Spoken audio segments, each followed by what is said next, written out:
Bismillahirrahmanirrahim. Alhamdulillahirrabbilalamin. Ibu bapak sahabat majelis percikan iman. Sekarang kita memasuki kajian utama. Kita sedang membahas tidak ada tempat aman, ya. Kita selalu minta kepada Allah keselamatan. Allahumma antas salam wa minkas salam tabarakta ya dzal jalali wal ikram. Allahumma antas salam. Ya Allah, engkau pemilik keselamatan. Wa minkas salam, dan darimu keselamatan. Artinya kita yakin sumber keselamatan dan keamanan itu hanya Allah Subhanahu wa Ta'ala. Nah, kita kudu sadar, sesadar-sadarnya memang sebenarnya tidak ada tempat aman. Satu, tidak ada tempat aman dari penglihatan Allah. Kalau kamu berdua, Allah yang ketiga.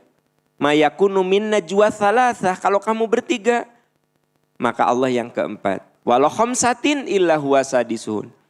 Kalau kamu berlima, maka Allah yang keenam. Artinya, jangan merasa aman dari penglihatan Allah. Yang kedua, tidak ada tempat aman dari catatan malaikat. Ya. Wa inna alaikum lahafidhin kiraman katibin ya'lamuna ma taf'alun. Sungguh, ya, kamu ada yang mengawasi, malaikat yang mencatat, dan mereka tahu apa yang kamu kerjakan. Nah, itu yang kedua yang sudah kita bahas, betul? Satu, tidak ada tempat aman dari penglihatan Allah. Dua, tidak ada tempat aman dari. Tiga, tidak ada tempat aman dari ujian Allah. Teman-teman, tidak ada tempat aman dari ujian Allah. Jadi maksudnya orang itu bisa diuji dengan apapun yang Allah kehendaki. Bahkan dengan sesuatu yang sangat kita takuti. Ya. Ibu takut apa? Malah boleh jadi diuji dengan itu. Kita takut anak teh nggak soleh. Diuji dengan anak yang tidak soleh.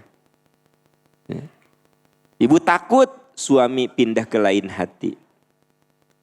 Diuji, ibu malah nu pindah ke lain hati. Ya enggak? Ya bukan. Ibu kan nu paling ngotot. Awas ya ayah. Awas ya. Awas. Berarti ibu sangat takut suami ibu pindah ke lain. Nah, ibu nu pindah. Enggak, saya ingin cerita. Mungkin enggak itu? Nah itu. Jadi sebenarnya kita ini tidak ada tempat yang aman dari ujian Allah. Tidak ada tempat yang aman dari ujian Allah. Makanya dengar, kalau sedang diberi nikmat, ya Allah, jadikan saya orang yang syukur, ya Allah. Kenapa? Allah mah berkuasa, dalam sekejap itu jadi ujian.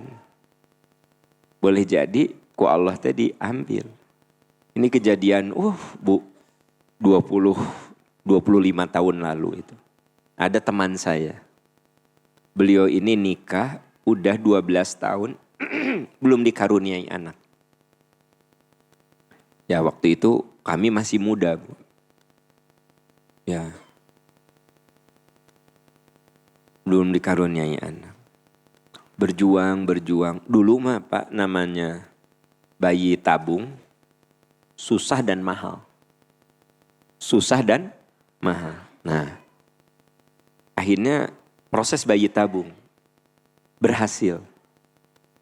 Masya Allah eta anaknya. Umur 4 tahun teh udah bisa baca Quran. Pinter pisan, jenius pisan. Itu yang namanya juz amma teh udah hafal. Padahal baru 4 tahun begitu. Kabayang teh anak yang diinginkan 12 tahun nunggu berobat kaditu kadieu. Sampai akhirnya Allah menakdirkan diberi anak. Memang terlambat diberi anak. Pinter. Atau saya juga menyaksikan, Bu. Rumahnya teh di Depok. Saya juga, sobat saya. Rumahnya di Depok. Itu yang namanya Quran kan hurufnya kecil-kecil. Dia bisa baca. Hafalan juz amma teh udah hafal juz amma teh. Pinter pisan. Nah Bu, memang kita ini tidak bisa aman dari ujian Allah. Beliau ini kedatangan tamu.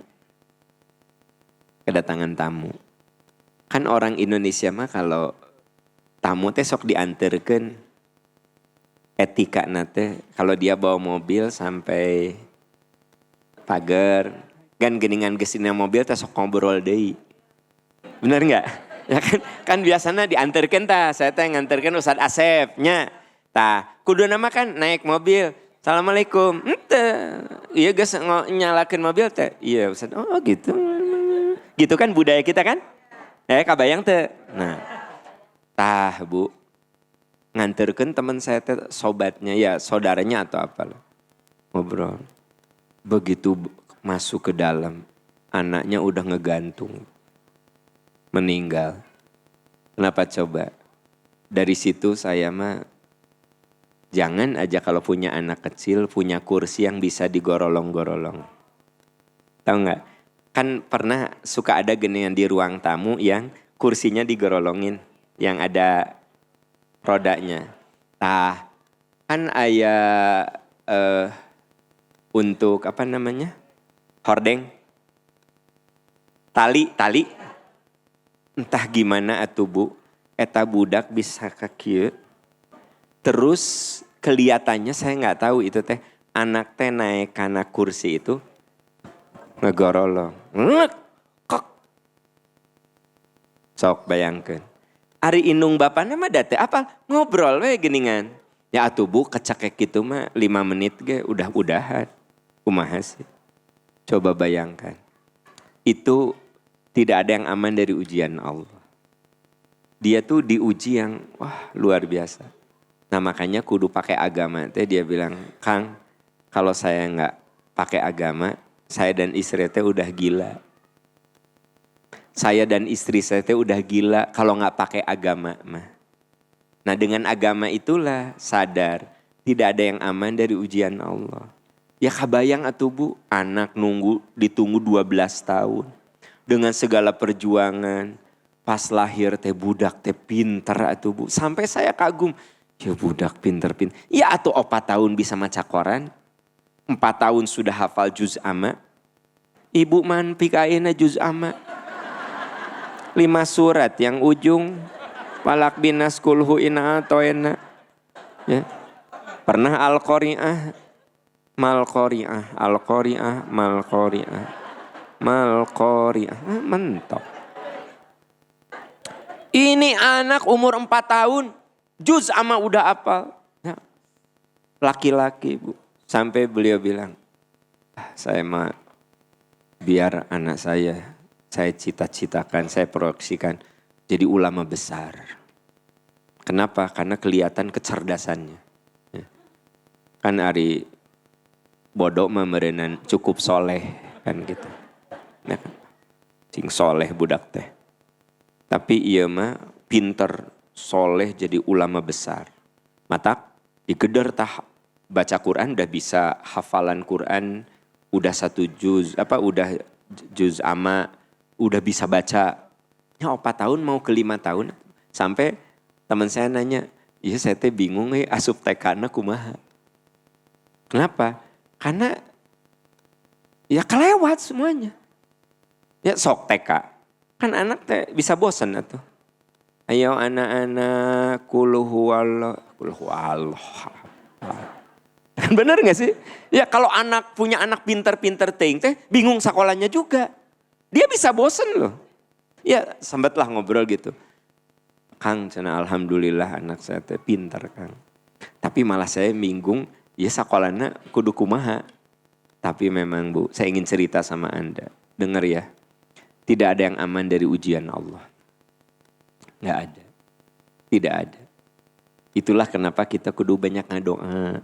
Kudu banyak syukur. Gitu. Kudu banyak syukur Bu. Apa yang ada di genggaman kita syukuri. Bisa satu saat Allah mengambil secara mendadak. Gitu. Kalau belum ada di genggaman kita nggak usah marah-marah segala macam. Mungkin untuk apa dikasih ke Anda terus diambil. Kan lebih nyeri. Mendingan nepi ka ayeuna can punya. Nyeri mana Ustadz? Punya motor terus ada yang nyuri. Ataukah mending gak punya motor? Oh punya motor tapi gak hilang. Nya pasti eta mah Ustadz mah. Hari ditanya teh punya motor tapi gak hilang. Nya eta mah. Saya cerita ya. Mending punya motor tapi gak hilang. Ya iyalah. Iya mah kieu Ustadznya. Ustadz punya motor anyar terus hilang. Nyeri hati kan? Ustadz nggak punya motor, ya, teh nyeri hati, dah nggak punya, bener nggak? Kan nyeri, Ustadz, nah geningan karena ojek, iya, cina hilang motor saya kan memelas, hilang motor saya. Tapi mun tegaduh motor mah saya mau nanya, nah karena ojek, ada teh bogaeun motor, kenapa aku harus nanya, bener teh? Nah gitu. Nah jadi Bu, satu, tidak ada yang aman dari penglihatan Allah. Dua, tidak ada yang aman dari senjata malaikat. Tiga, tidak ada yang aman dari ujian Allah. Coba dilihat surat Al-Ankabut ayat 2-3. A'udzu billahi minasy syaithanir rajim. Ahasiban nasu ayyusraku ayyakulu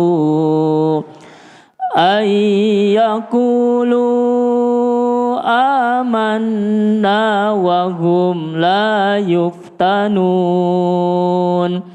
Walaqad fatannal ladzina min qablihim fala ya'lamanallahu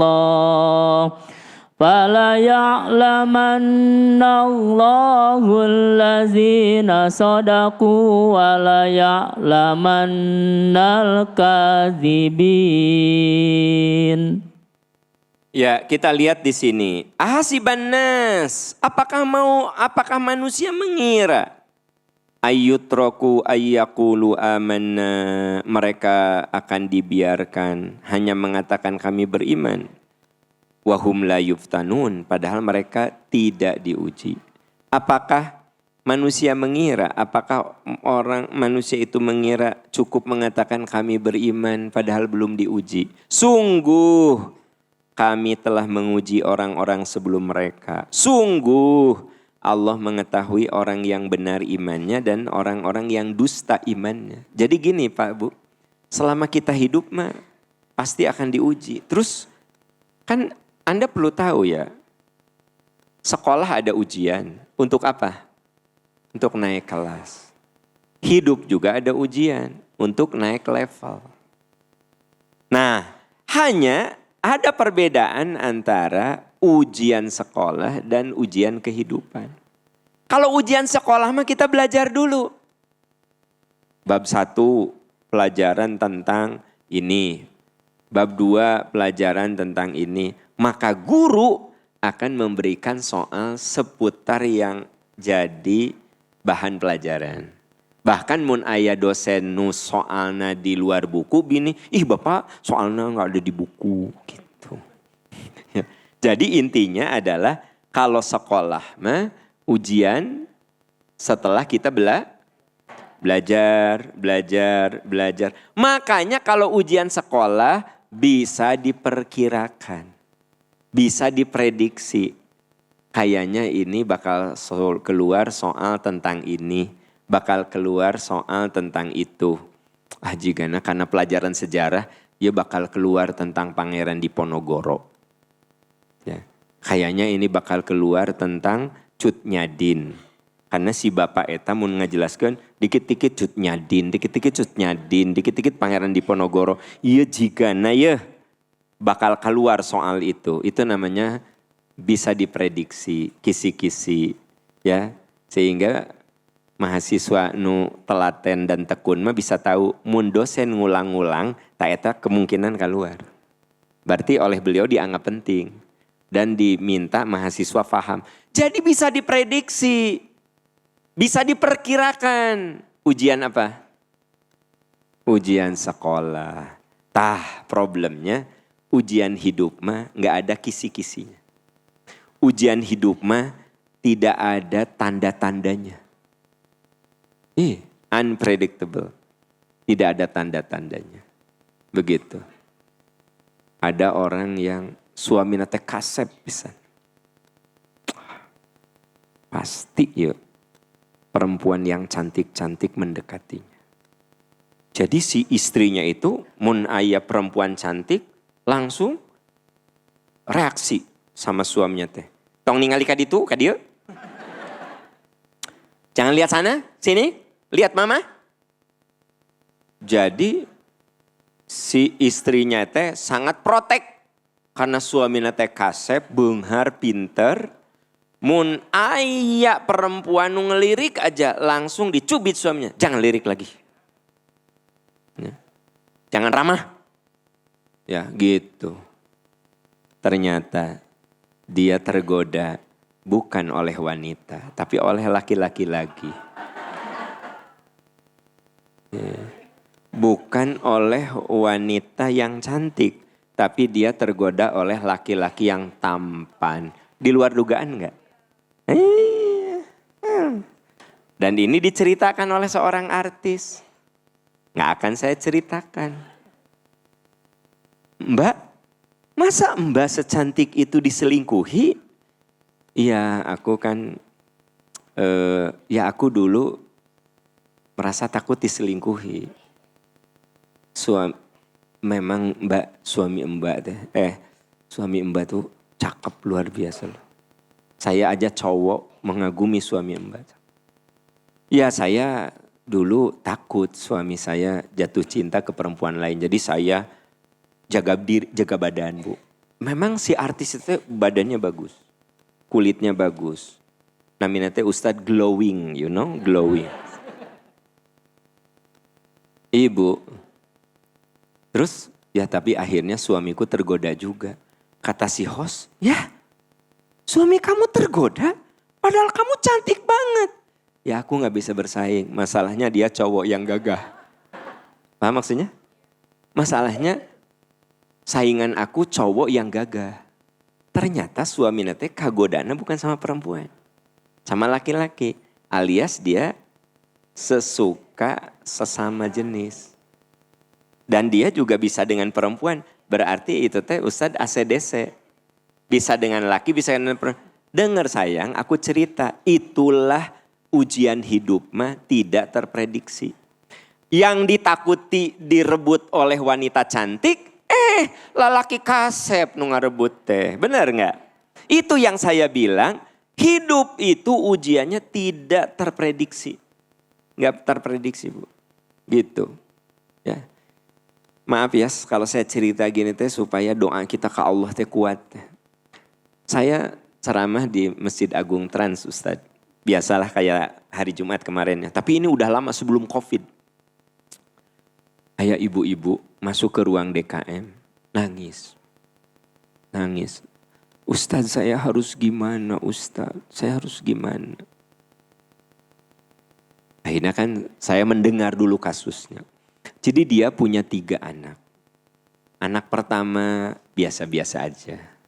Sakolahna, karirna, solehna biasa-biasa aja. Perempuan. Jadi anak saya yang pertama kuliah baru berhijab. Menikah. Anak kedua perempuan. Tama udah ada calon suami baru berhijab. Terus saya sering kali ngomel-ngomel kedua anak itu. Sholat atuna, sholat. Anak nukatilu pak.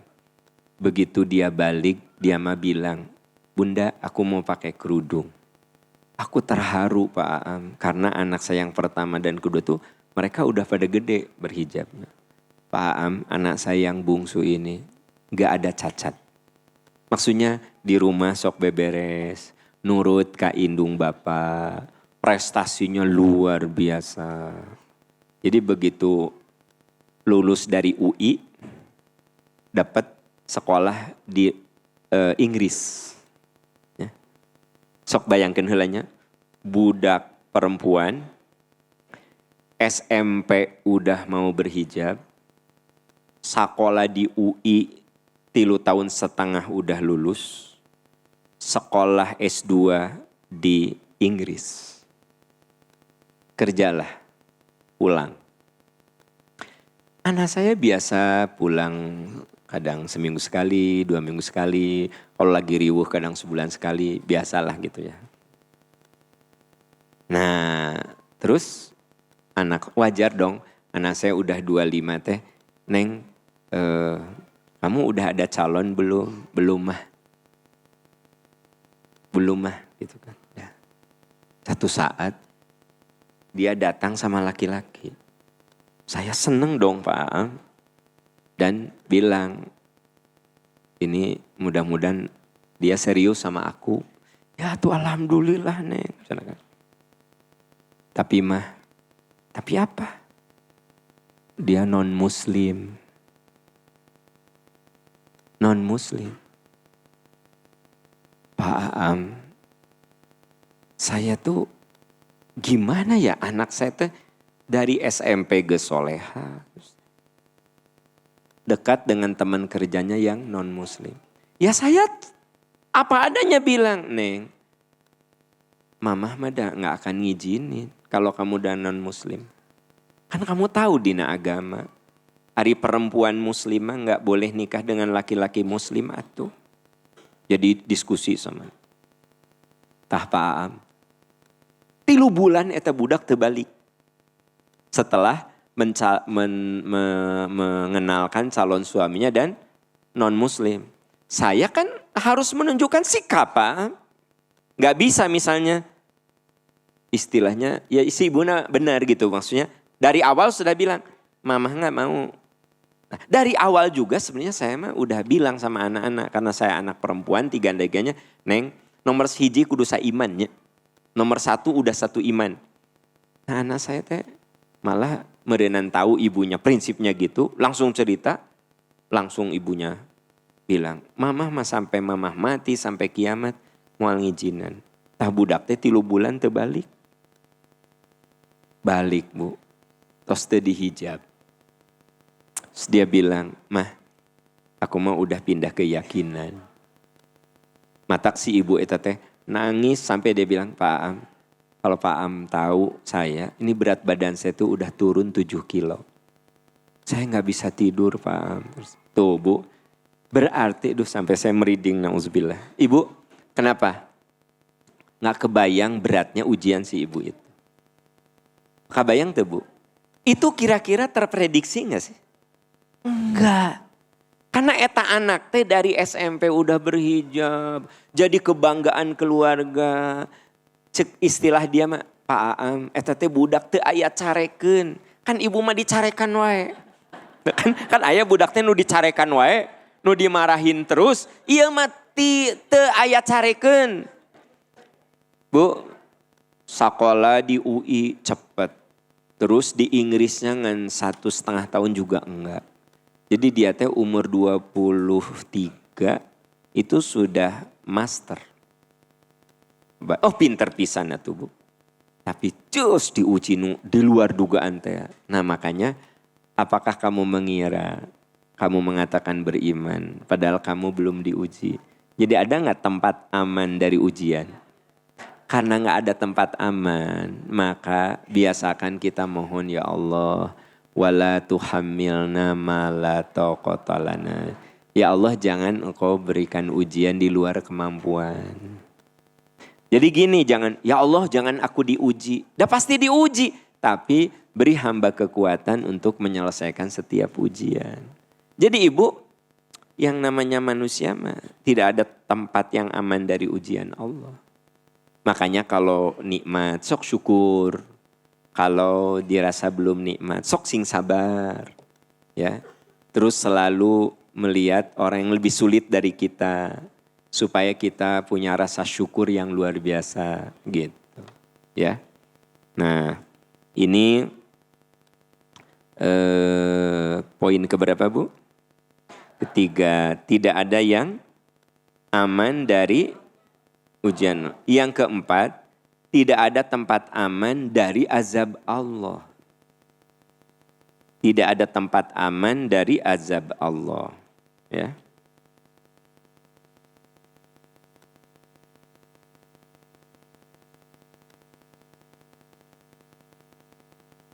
Tidak ada tempat aman dari azab Allah. Begini, ya. Kalau ujian itu diturunkan sama Allah bukan karena kelakuan kita. Emang Allah maunya menguji begitu. Tapi kalau azab itu penderitaan yang kita terima karena perbuatan dosa kita.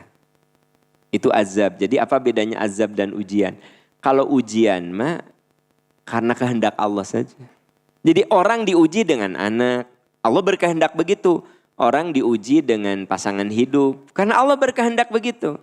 Orang diuji dengan penyakit. Karena Allah berkehendak begitu. Ya. Kalau azab itu ada saham dari perbuatan dosa dan maksiat. Karena kita berbuat dosa dan maksiat. Allah marah. Allah murka. Allah mengazab. Gitu ya. Nah, pada saat azab itu turun, tidak ada tempat aman. Kalau azab itu sudah turun. Makanya begini teman-teman. Kalau kita ditimpa sesuatu yang tidak menyenangkan, ya Allah, kalau yang menimpa diri saya ini karena dosa dan maksiat saya, ampuni dosa saya. Jadi misalnya kita ditimpa oleh sesuatu yang tidak menyenangkan. Apapun itu bentuknya lah.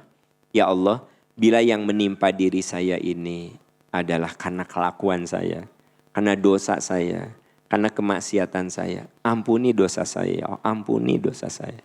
Karena tidak ada yang bisa mengampuni dosa kecuali Engkau. Makanya supaya kita terhindar dari azab, kudu sering doa taubat. Robbana dzolamna anfusana wa illam tagfir lana wa tarhamna lana. Ta eta teh Bu, kudu sering dipanjatkan. Bisi dengan dosa itu Allah nurunin azab. Atau yang dari hadis, Allahumma inni dzolamtu nafsi dzulman katsira wa la yaghfiru dzunuba illa anta faghfirli maghfiratan min indika warhamni innaka antal ghafurur rahim. Katingali henteu ararapal ya Ustaz. Katingali beda ari Robbana dolamna mah langsung Robbana dolamna. Pas doa anu tadi. Nah, itu tolong diapalkan atuh ari cece. Allahumma inni dzolamtu nafsi. Ya Allah, saya banyak menzalimi diri.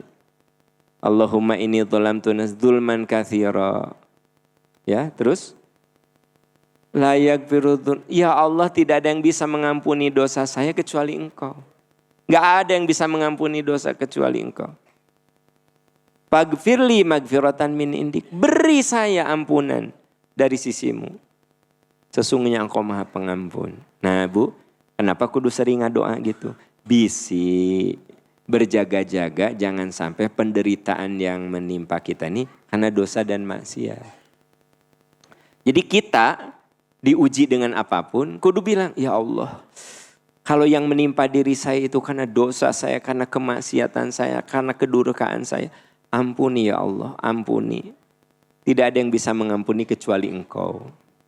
Tapi ya Allah, bila yang menimpa diri saya ini ujian dari Engkau, beri hamba kekuatan untuk menyelesaikan. Karena tidak ada yang bisa menolong hamba kecuali Engkau. Jelas Ibu? Nah, jadi kalau Ibu kita semua ditimpa satu penderitaan, apa? Kalau ini dosa ampuni. Kalau yang menimpa diri saya ini karena dosa-dosa saya, ampuni ya Allah. Tapi kalau yang menimpa diri saya itu ujian, beri hamba kekuatan untuk menyelesaikannya. Beri hamba pertolongan karena tidak ada yang bisa menolong kecuali Engkau.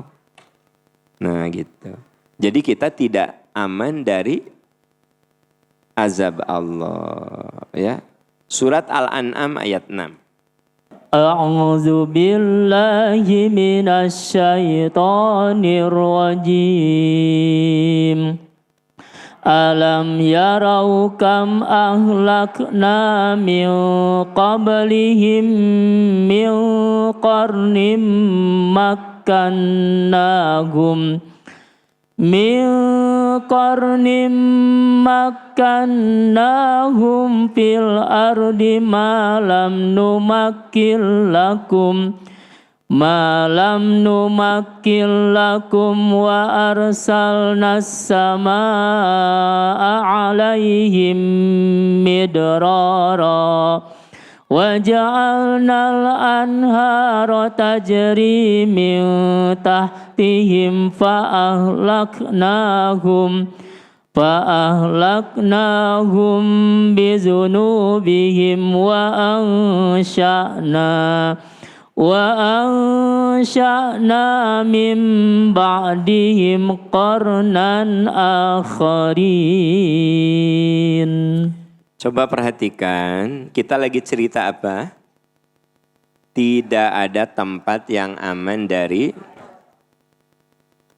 Tidakkah mereka memperhatikan berapa banyak generasi sebelum mereka yang telah kami binasakan? Jadi gini, ini ayat suruh berpikir, sok-sok kamu pikirkan. Perhatikan, berapa banyak generasi sebelum mereka yang telah kami binasakan. Padahal generasi itu telah kami teguhkan kedudukannya di bumi, yaitu keteguhan yang belum pernah kami berikan kepadamu. Ibu, coba kamu perhatikan firman Allah. Ada bangsa-bangsa dan kaum-kaum yang kami binasakan. Sebenarnya mereka itu kaum yang punya ketangguhan, keteguhan, dan ketangguhannya itu belum pernah diberikan kepada siapapun. Kami curahkan hujan yang lebat untuk mereka. Kami jadikan sungai-sungai mengalir di bawah mereka. Jadi maksudnya itu negeri yang kami beri kuasa, kami suburkan, ya. Kemudian kami binasakan mereka karena dosa-dosa mereka sendiri. Dan kami ciptakan generasi yang lain setelah generasi mereka. Jadi artinya ini lagi cerita ada satu generasi yang sungguh diberi ketangguhan dalam segala hal. Diberi kesuburan yang luar biasa. Tapi dah Allah mah bisa membuat tanah subur jadi gersang. Bisa membuat peternakan mati semuanya. Bisa membuat pertanian itu hangus. Mereka itu orang-orang generasi yang kami beri kelebihan. Tapi karena mereka durhaka, kami binasakan. Nah jadi ibu bapak, ini sebenarnya harus diwaspadai. Bahwa kita ini kudu sering rajin bertobat. Bisi ada penderitaan yang terjadi pada diri kita itu karena dosa. Nah, apa kita? Di sini dikatakan mereka adalah generasi yang makannahum fil ardi malam numakkil lakum. Mereka pernah diberi kedudukan kekuasaan yang tidak pernah diberikan kepada siapapun. Bahkan kami berikan kepada mereka hujan lebat, sungai-sungai, tanahnya subur. Kemudian kami binasakan mereka karena dosa-dosanya. Fa'ahlaknahum bidzunubihim wa ansha'na min ba'dihim qarnan akharin. Kami binasakan mereka karena dosa-dosanya. Jadi ibu, na'udzubillah sangat mungkin orang itu mendapatkan kesulitan dan penderitaan dosa. Makanya saya ulangi sekali lagi, kalau kita ditimpa sesuatu yang tidak menyenangkan, ya Allah, kalau ini karena dosa-dosa saya, ampuni saya. Kalau ini ternyata ujian darimu, beri hamba kekuatan dan pertolongan. Gitu. Nah ada satu lagi Ustadz ayatnya. Coba lihat surat Al-A'raf ayat 97 sampai 99. Allahi minasyaitonir rajim. Afa amina ahlul qura ayyatiyahum ba'suna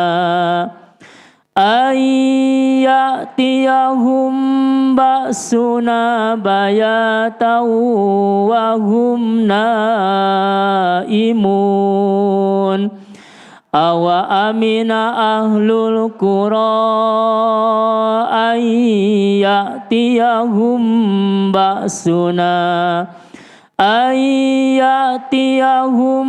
ba'suna duhaw wa hum yal'abun.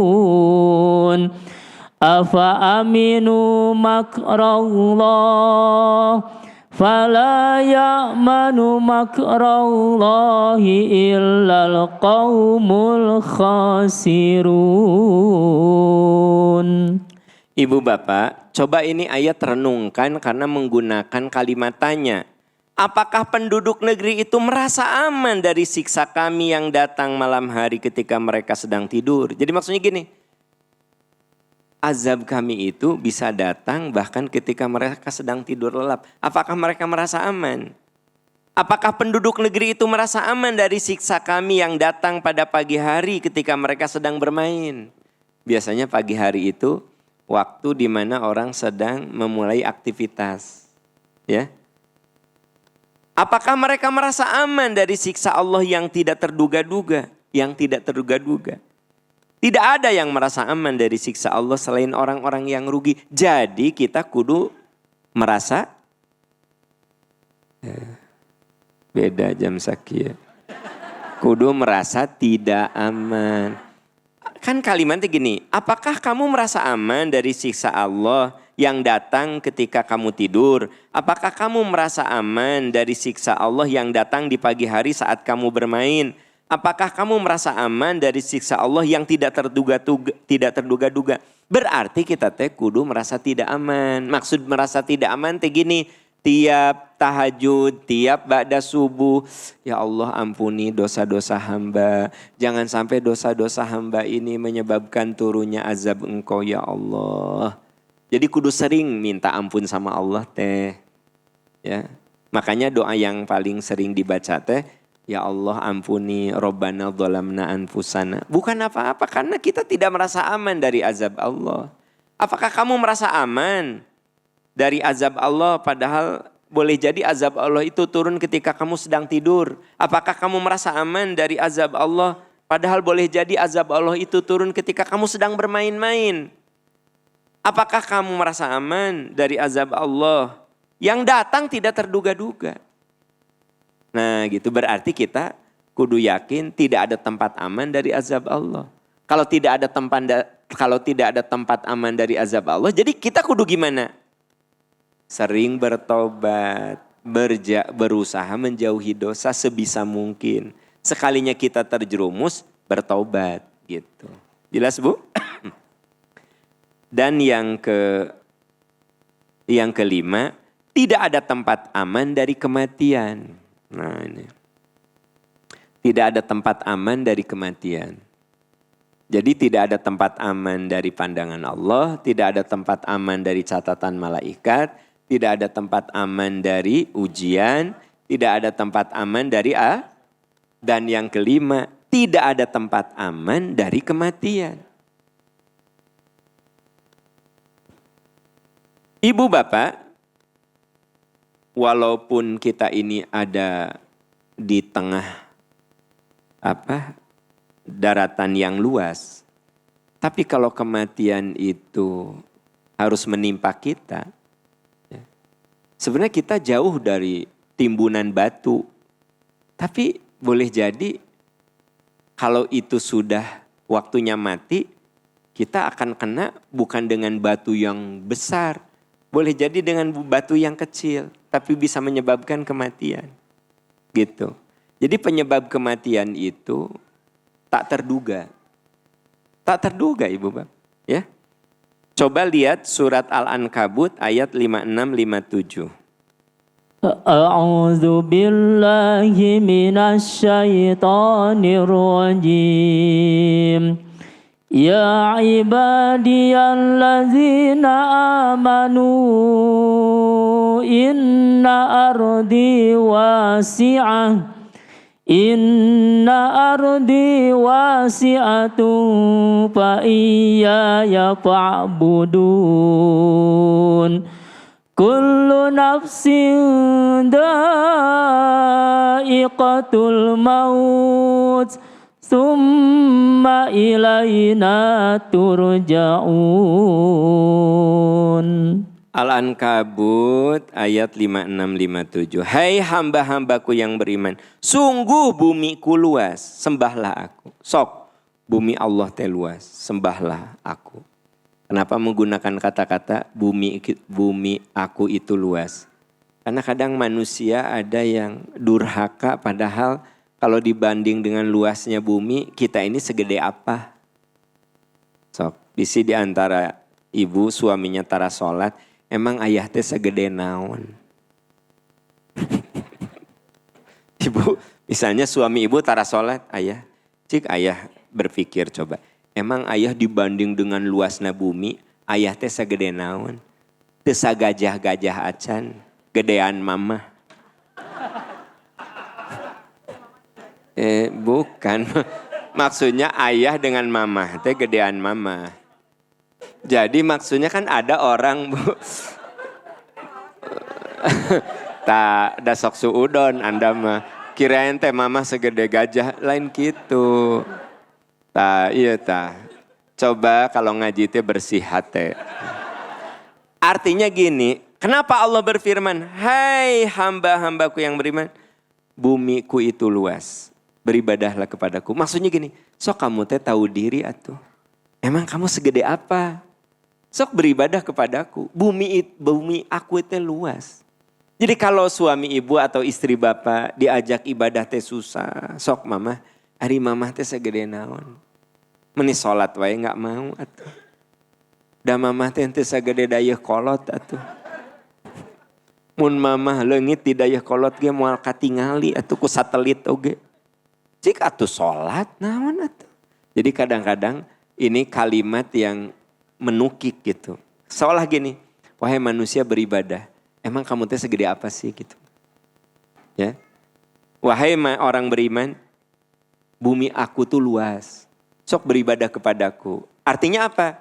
Sok atuh. Cuma sholat 5 waktu, masa kamu gak bisa? Dah sholat teh gampang atuh, 10 menit juga beres. Masa gak bisa? 10 menit teh kalau belum ahli ya. Yang udah ahli mah bisa 3 menit. 3 menitnya dengan wudhu dan pakai mukena. Masa gak bisa gitu loh. Ya? 10 menitnya kalau belum nah, di dia meges arah liki. Lihai. Jadi ada orang yang cik atuh masa sih kamu teh gitu loh. Seolah-olah bahasanya teh gini. Wahai orang yang beriman, wahai hambaku yang beriman. Bumi aku itu luas, sok ibadah kepadaku. Itu teh nyentil, apa sih? Nyentuh gitu. Cik atuh kamu teh mikir, emang badan kamu segede apa? Bumi aku teh luas. Terus kamu hadir di situ di bumi teh, kamu teh hadir. Ya, mun ibu berdiri di sini sendirian, terus kita pulang semua, ditingali di Banjaran, ibu teh moal katingali. Bener enggak? Itu buang jauh-jauh. Naik we karena towernya Masjid Agung Banjaran. Terus ibu cicing di dia. Ditingali tak ke Ustad Asep. Moal kelihatan. Cik atuh kamu teh ibadah. Dah kamu teh kecil. Bumi aku itu luas. So kamu ibadah kepadaku. Itu kan bahasa istilah teh. Hari kamu gak tahu diri. Emang kamu segede apa? Bumi segitu luasnya kamu mending gak mau ibadah tuh. Kasih tahu suami Anda. Pas pulang teh ayah. Emang ayah segede apa? Ayah segede apa? So, mun ayah di ujung Berung sendirian. Mamah di Cicaheum teh ayah teh moal katingali ku mamah. Terus ayah mending gak mau sholat. Emang ayah segede naon sih? Gitu ya. Kullu nafsin dha'iqatul maut. Setiap yang bernyawa akan merasakan mati. Tuh. Bumi Allah tuh luas, sok ibadah. Nanti kamu teh bakal mati. Akan merasakan mati. Ibu, kenapa ada doa Allahumma hawwin alaina fisya. Ya Allah ringankan saya dari. Berarti syakaratul maut tuh ada rasanya. Ada rasa, Bu. Nah, ibu gak bisa lihat dari penampilan orang yang syakarat. Kan ada orang yang ketika meninggal tuh seperti tenang, Bu, tidur. Ya, ujug-ujug lep aja. Apalagi pakai alat gitu. Di ruang ICU ujug-ujug berhenti alat teh. Terus ibu bilang, ih tenang banget ya. Ibu, di mata kita tenang. Yang bersangkutannya merasa sakit. Jadi sebenarnya semua orang mati itu merasa sakit. Baginda Rasulullah saja kekasih Nabi. Ketika beliau selesai sholat subuh. Kan Nabi Muhammad SAW wafatnya pada hari Senin menjelang duha. waktu duha, hari Senin 12 Rabiul Awal, tahun ke-11 Hijrah. Itu Nabi sempat mengimami sholat. Yang sebelumnya itu beliau nggak mengimami. Jadi sebelumnya diimami oleh Abu Bakar. Sampai Bunda Aisyah mengatakan, bapakku itu orang yang lembut. Karena beliau menggantikan Rasul, jadi suara tangisannya lebih keras daripada bacaannya. Apa yang tuh? Misalnya, Bismillah. Jadi, kabayang tuh? Jadi bacaannya itu terkalahkan oleh, karena beliau itu orang yang lembut. Gampang haruan, ini menggantikan posisi Nabi. Tapi di hari itu, hari Senin tanggal 12 Rabiul Awal, Nabi bisa mengimami sholat. Tapi sambil duduk. Abu Bakar di belakangnya. Ya, jadi rumah Nabi itu kayak di sini nih, ada mihrab. Jadi ada pintu yang langsung masuk ke rumah. Nah, makanya masjid ini teh sengaja ada mihrabnya gitu. Jadi mun ustadnya ngaliwat teh ditari ngalikeun tah. Ya kan? Mun ngaliwat teh tingalikeun gitu di belakang gitu. Ibu, Rasul keluar dari pintunya, yang pintu rumahnya. Abu Bakar mundur. Lalu Nabi SAW takbir sholat subuh dengan pelan. Allahu Akbar, kan sakit. Abu Bakar dan yang suaranya keras, Allahu Akbar. Nah, mata di Masjidil Haram dan Masjid Nabawi, Anda yang sudah umroh atau haji, gerak gini. Kalau di Masjidil Haram, Allahu Akbar, Allahu Akbar. Padahal sound systemnya sudah bagus. Wah, ini mah gak ada apa-apanya dibanding Masjidil Haram. Tapi dibanding dengan Masjid Said Bandung mah bagus ya teh. Jadi ini gak ada apa-apanya dibanding dengan Masjidil Haram dan Masjid Nabawi. Tapi hari di Bandung mah insya Allah. Ibu, kebayang gak Anda yang sudah umroh atau haji? Atau kalau belum umroh atau haji, coba ikuti siaran langsung sholat di Masjid Nabawi atau Masjidil Haram. Itu kesannya seperti 2 kali. Allahu Akbar, Allahu Akbar. Sami Allahu liman hamidah. Sami Allah. Itu teh mengikuti apa yang terjadi saat beliau sakit. Abu Bakar mengeraskannya. Nah, sampai sekarang diabadikan. Itu sebenarnya kalau ibu umroh atau haji mendengar pengulangan seperti itu. Kebayang gak? Nabi selesai sholat subuh, masuk ke kamarnya, yang ada di dekat beliau orang-orang yang terdekatnya. Di antaranya Bunda Aisyah. Beliau minta segayung air.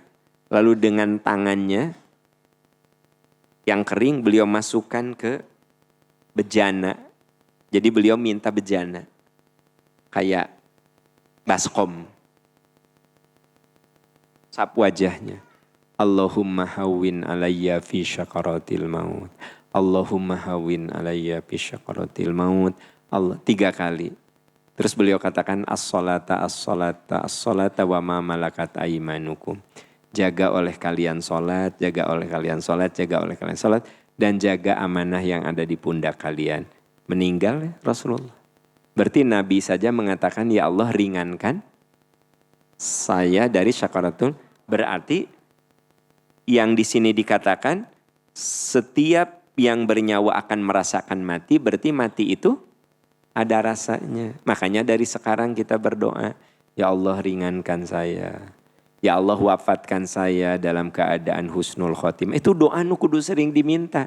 Jadi doa yang sering diminta itu, ya Allah ampuni dosa saya. Ya Allah mudahkan saya dalam syakaratul maut. Ya Allah wafatkan saya dalam husnul khotimah. Udah fokus ke gitu. Dan ibu masih karena dunia, ya Allah paparin abdi hoyong meser motor. Ya HP terus butut kena dikocelak-kocelak ya Allah. Atuh fokusnya sudah rada berkembang ke yang elit atuh. Hari ngadoa kamu naon?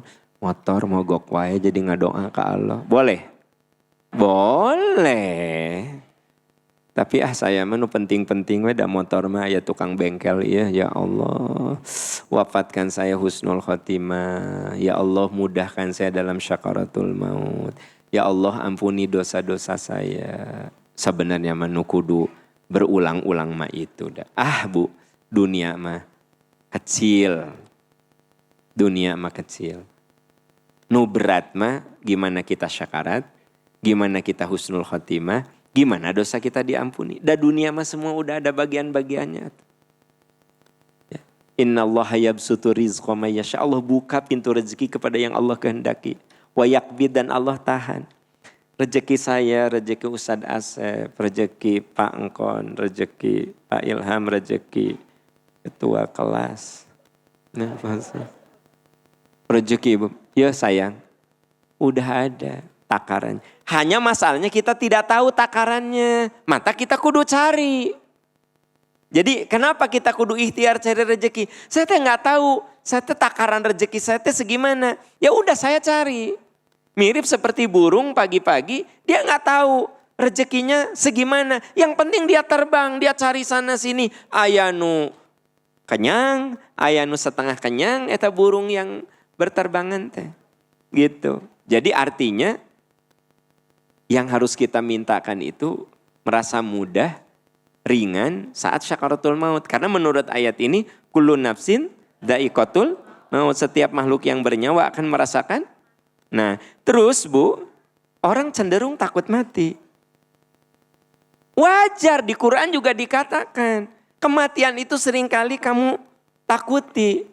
Buktinya ibu kalau mau nyebrang, udah takut maut. Lihat kiri, lihat kanan. Nggak ada yang baik Pak bahaya.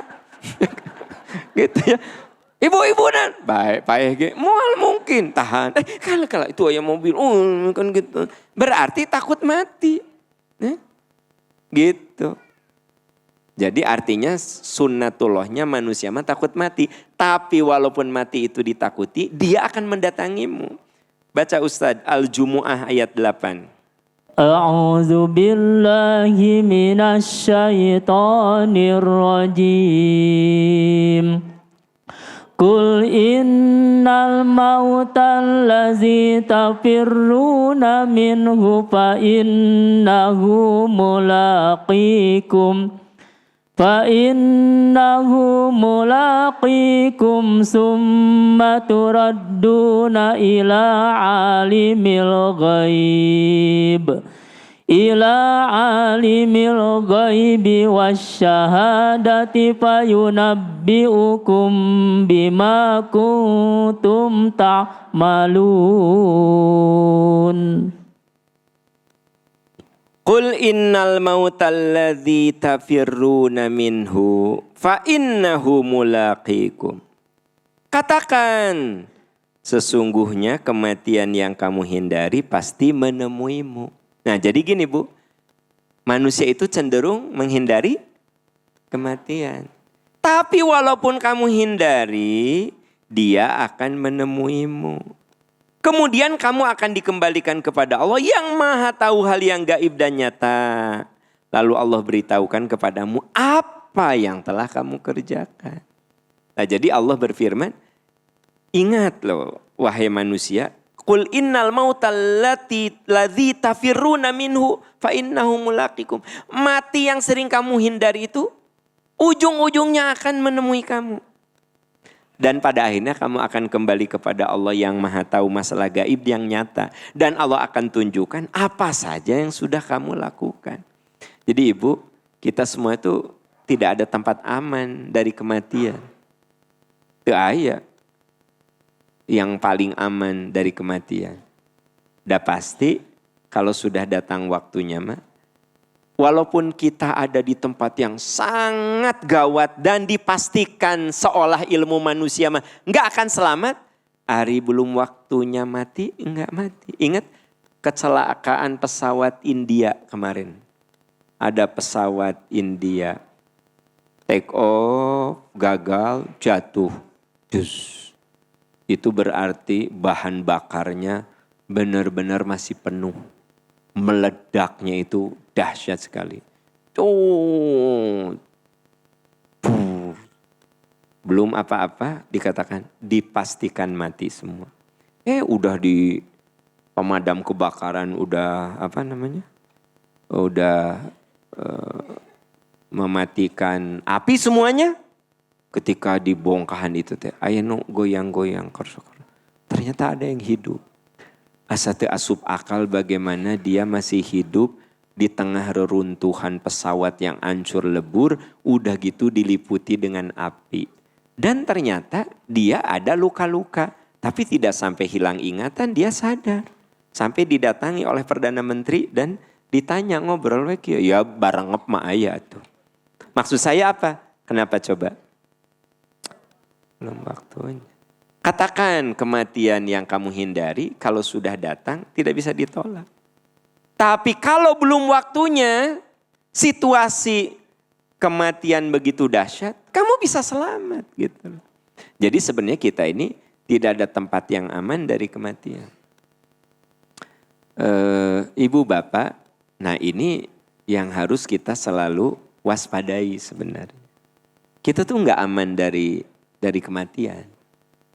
Dan ibu kalau ibu masih sehat, masih muda, suami ibu misalnya ibu terpaut beda 25 tahun dengan suami. Ya, ibu 50 masih jag-jag karena ibu kan guru senam. Terus suami ibu 75 ya kan gitu. Udah stroke, suka dituntun ya kan gitu. Karena ibu punya sanggar senam Hajah Laila. Ibu teh salah satu, kan ada sanggar senam Hajah Laila khusus muslimah. Kan Anda teh jadi instruktur, nah. Walaupun 50 tapi Anda mah suami Anda 75. Ya ibu jangan pede teuing suami ibu yang duluan. Bisa saja ibu yang duluan. Betapa banyak anak lebih dulu meninggal daripada orang tuanya. Ya kan? Iya. Artinya apa? Tidak aman. Jadi saudara-saudaraku tercinta, kita tuh jangan merasa aman tidak ada tempat aman dari penglihatan, tidak ada tempat aman dari catatan, tidak ada tempat aman dari ujian Allah, tidak ada tempat aman dari kematian, ya. Itulah materi tentang tidak ada tempat aman. Karena itu kita selalu berlindung kepada Allah agar diberi keamanan dan keselamatan. Subhanaka Allahumma wa bihamdika asyhadu an la ilaha illa anta astaghfiruka wa atubu ilaik walhamdulillahi rabbil alamin. Wassalamualaikum warahmatullahi wabarakatuh.